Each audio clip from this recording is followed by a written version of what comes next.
रात का अंधेरा गहरा हो चुका था। बगदाद की सुनसान गलियों में एक साया दब्बे कदमों से चल रहा था। सर पर चमकदार इमामा, कंधे पर चमड़े की जंबेल और चेहरे पर वही चालाक मुस्कुराहट। यह था उमरो अय्यार। आज की रात खास थी क्योंकि बादशाह वक्त का सबसे कीमती हीरे का ताज महली शाही से चुराया जा चुका था और इल्ज़ाम उमरो पर आ चुका था। हालांकि इस बार वो बेकसूर था। चलो उमरो, अब तू फंसा ही समझ, उसने खुद से कहा, मगर उसकी आंखों में वही पुरानी शरारत चमक रही थी। वो जानता था कि असल चोर कौन है। मकार, जादूगर शमसुल कैन, जो सिहर और दहोके का माहिर था। उमरो ने अपनी जंबील में हाथ डाला और वहां से एक नन्हा सा तूता निकाला। ये कोई आम तूता न था, बल्कि उसके एक जादूगर दोस्त का दिया हुआ खास परिंदा था जो खुफिया बातें सुनकर दोहराता था, शमसुल कैन, कहाँ है मेरे दोस्त? उमरो ने तूते से सरगोशी की।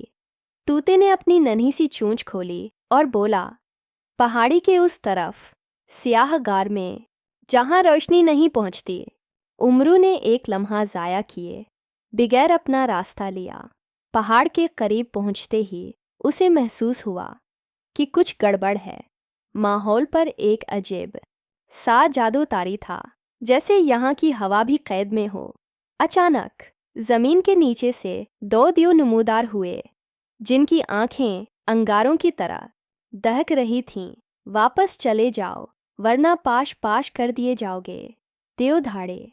उमरो मुस्कराया और अपनी जंबील में हाथ डालकर एक मुट्ठी बहर चमकदार सफूफ निकाला, जो उसे किसी पुराने जादूगर से मिला था।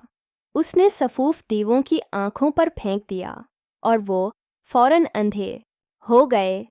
अरे, कुछ नजर नहीं आ रहा, एक दीव चीखा, जबकि दूसरा अंधों की तरह इधर उधर हाथ मारने लगा। उमरो ने मौका का फायदा उठाया और गार में दाखिल हो गया। अंदर शमसुल कैन एक बड़े पत्थर के सामने खड़ा कोई मंत्र पढ़ रहा था। जैसे ही उसने उमरो को देखा, एक सरदार कहकाह लगाया, उमरो अय्यार, तुम बहुत चालाक हो, मगर मुझसे ज्यादा नहीं। वो चिल्लाया और हाथ झटक कर एक जहरीला नाग नमूदार कर दिया जो शोले उगल रहा था। उमरो ने एक लम्हे में फैसला किया, वो पीछे नहीं हटेगा। उसने जल्दी से जंबील में हाथ डाला और एक चांदी का सिक्का निकाला। जैसे ही उसने सिक्के नाग की तरफ उछाला, वो एक शफाफ बुलबुले मैं कैद हो गया और ज़मीन पर गिरकर मामूली सा सांप बन गया। शम्सु अलकैन हैरान रह गया। ये कैसे मुमकिन है? वो बोला, मुमकिन नहीं, लाजिम है, उमरो ने चालाकी से जवाब दिया और आगे बढ़कर शम्सु अलकैन को अपनी जंबील में खींच लिया। जादूगर कैद हो चुका था। हीरा वापस ले लिया गया था और उमरो फातिह बनकर महल की तरफ रवाना हो गया।